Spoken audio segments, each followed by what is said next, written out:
रही हैं और पहला मैच वो बहुत आसानी से जीत गए हैं और अब वो दूसरा मैच लड़ने के लिए एरिना में आ जाते हैं और ये भी राउंड रॉबिन का होने वाला है, लेकिन इसमें इन्हें कुछ अलग स्टाइल से लड़ना होगा। अब इनका ओपोनेंट यूलियो एडवांस्ड सोल इंजीनियरिंग एकेडमी है, जो सोल गाइड टूल्स में बहुत ज्यादा मास्टरी हासिल किए हुए हैं। इन कुछ सालों में स्टार लो एम्पायर की सोल गाइड टेक्नोलॉजी बहुत ज्यादा विकसित हुई है और उनमें से खासकर यूनिलाओ कॉलेज की सबसे ज्यादा तरक्की हुई है। राउंड रॉबिन में खेलने के 3 तरीके होते हैं और वो 3 तरीके ये हैं। पहला तरीका है कि पूरी टीम दूसरी टीम से लड़े। दूसरा तरीका ये है कि दोनों टीम से एक एक करके सोल मास्टर्स आए और जो हारता जाए वो एलिमिनेट होता जाए। और तीसरा तरीका है कि 2 वर्सेस 2 या 3 वर्सेस 3 हो। अब जो मुकाबला होगा वो 1 वर्सेस 1 होगा। जू शांसी पूछता है कि ऐसे तो जो सबसे ताकतवर होगा वो ही अकेला सबसे पहले चला जाए और पूरी उनकी टीम को हरा दे, जिस पर टीचर जू कहती है कि ऐसा बिल्कुल पॉसिबल है, लेकिन सिर्फ उस केस में जब हमारी टीम में कोई इतना ताकतवर हो कि अकेला वो एक एक करके सभी को उनकी टीम से भेजे हुए सोल मास्टर्स को हराता जाए।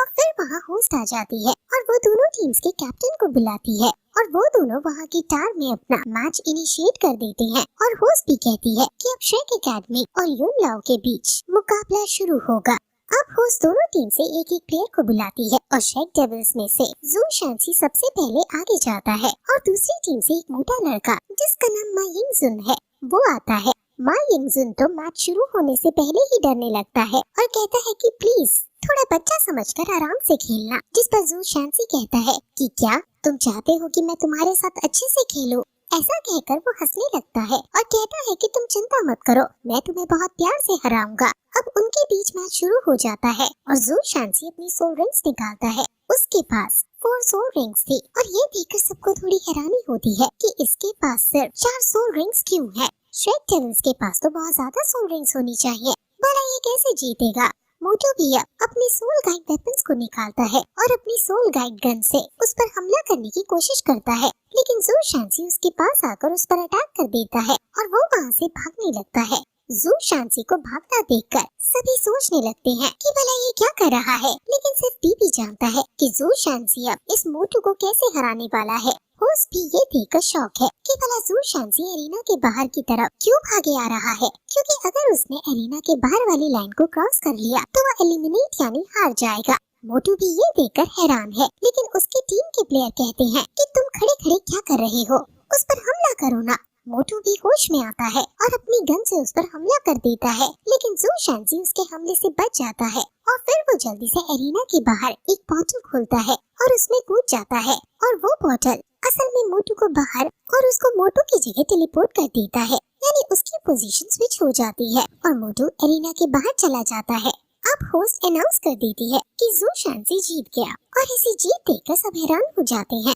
और सब मोटू पर हंसने लगते हैं। मोटू रोकर वापस अपनी टीम वालों के पास चला जाता है और बीबी अपनी टीममेट को बताता है कि ये जू शांसी की एक ट्रिक है। ये उसकी 4th सोल रिंग की एक एबिलिटी है जिसमें वो अपने पास खड़े हुए एनिमी की पोजीशन को खुद से स्विच कर सकता है। ये देखकर सन एंड मून एम्पायर के लोग भी हैरान हो गए हैं, क्योंकि जू शांसी ने बिना प्रॉपर अपनी सोल रिंग्स का यूज किए उसे हरा दिया है। श्रेक के अंदर सारे टैलेंटेड लोग भरे हुए हैं और जब मोटू वापस अपनी टीम के पास जाता है तो उसका लीडर भी उसे बहुत कोसता है कि यूनलाओ एकेडमी को अब तुम्हारी वजह से शर्मिंदा होना पड़ा। अब फिर यूनलाओ एकेडमी की तरफ से एक लड़की जाती है और उसकी मार्शल सोल लोन वुल्फ की है और उसके पास तो बड़ी बड़ी तलवारें हैं और वो तलवारबाजी में माहिर है। इतनी खूबसूरत लड़की को देखकर जू शांसी पिघल जाता है और कहता है कि अब ये मोहतरमा भी मुझसे लड़ेंगी। वो मोहतरमा कहकर उसे पुकारकर हाय हेलो करने लगता है, जिस पर वो लड़की उसे चुप करते हुए उस पर हमला करने लगती है। लड़की के पास पहले सोल गाइड वेपन यानी क्लोज कॉम्बैट में यूज किए जाने वाले सोल गाइड टूल है और अब इनसे डील करने का यही बेस्ट तरीका है कि ज्यादा से ज्यादा इनसे दूरी बनाए रखो। जू शांसी पहले इससे बचने की कोशिश करता है और अपनी डिफेंस का यूज करने लगता है, लेकिन लड़ते लड़ते वो एक्टिंग बाजी भी करने लगता है कि तुम तो बहुत ताकतवर हो और मुझे इतना मत मारो। ये देखकर लड़की को और ज्यादा गुस्सा आ जाता है और वो उस पर हमला करने लगती है, लेकिन जू शांसी सिर्फ उससे बचता जा रहा है और अब लड़की बड़ी सी तलवार क्रिएट करके उस पर हमला करती है। जू शांसी भी अब जुआन मिंग फॉर्मेशन का यूज करके उसको पंच मारता है और दोनों का अटैक एक दूसरे से टकराने लगता है, जिसमें जू शांसी कमजोर पड़ता हुआ नजर आता है और फिर लड़की उसे जोरदार ब्लो मारती है, जिससे वो एरिना के बाहर गिरने ही वाला होता है कि वो खुद को लास्ट में संभाल लेता है। और जब लड़की उस पर अब अपना फाइनल ब्लो करने आती है तो जू शांसी बड़े स्टाइल से साइड हट जाता है और लड़की एरिना के बाहर गिर जाती है और अब फिर से जू शांसी जीत जाता है और होस्ट उसे विनर अनाउंस कर देती है। वो प्यार से लड़की से पूछता है कि मोहतरमा आप ठीक तो हैं? जिस पर जिया नानन जो पास में ही बैठी है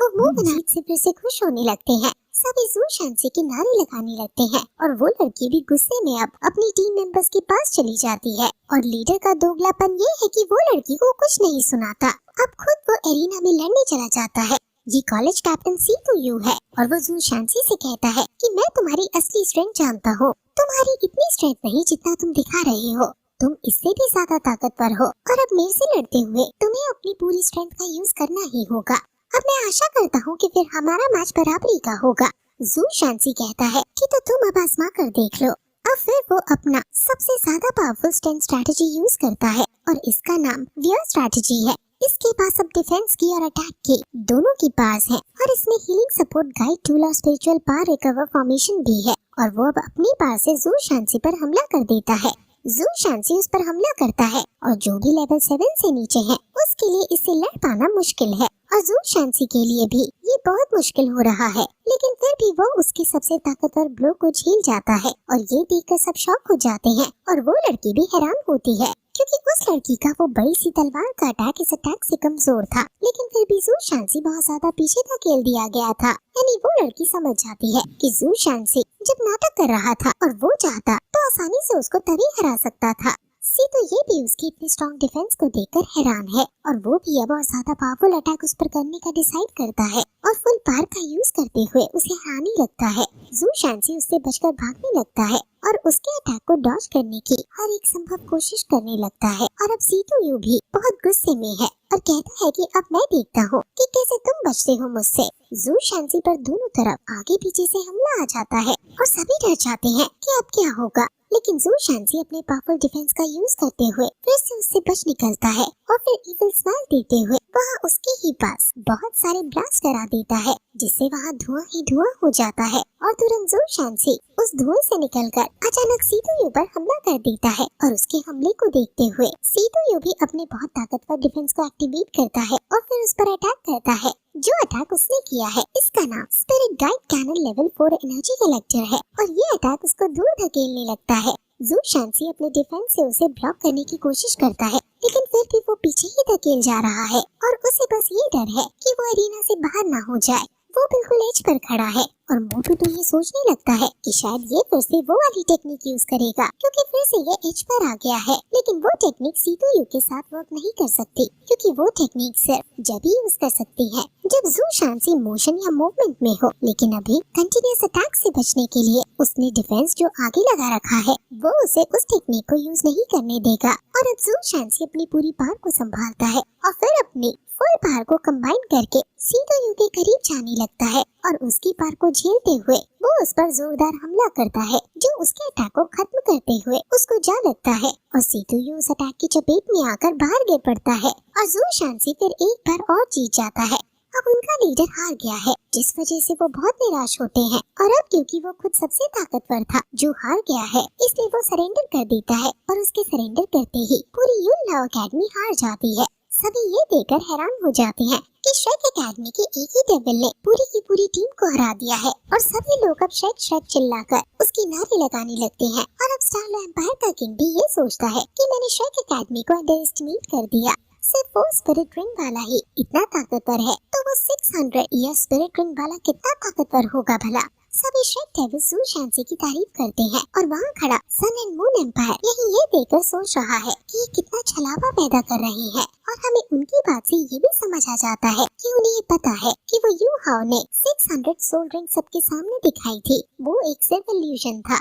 ये श्रेक डेविल्स वाले सच में बहुत ज्यादा होशियार हैं और ये ऐसा इल्यूजन बना रहे हैं जैसे ये बहुत ज्यादा ताकतवर हैं और इनकी कोई कमजोरी नहीं है। अब श्रेक डेविल्स वहीं रुककर आगे के मैचेस देखने की बात सोचते हैं, लेकिन टीचर जोहो ने मना कर देती है कि तुम सभी काफी थक गए हो इसलिए अब तुम वापस होटल में जाओ। बाकी लोगों को तुम्हारी मिस्ट्री के बारे में नहीं पता चलना चाहिए, इसलिए तुम जाओ। ऐसा लगता है मानो टीचर जो जबरदस्ती उन्हें वापस होटल में भेज रही है और ये बात शेफ डेविल समझ जाते हैं, इसलिए वापस होटल में चले जाते हैं और वहाँ जाकर वो सोचने लगते हैं कि भला टीचर जो हमें मैच क्यों नहीं देखने दे रही है। क्या मैच देखने से हमारी मेंटालिटी में असर आ जाएगा, इसलिए तो कहीं वो हमें नहीं रोक रही। वो ये सब सोच ही रहे थे कि तभी काइटो कहता है कि उसने ये सोल गाइड टेलीस्कोप बनाया है जिससे हम वहाँ देख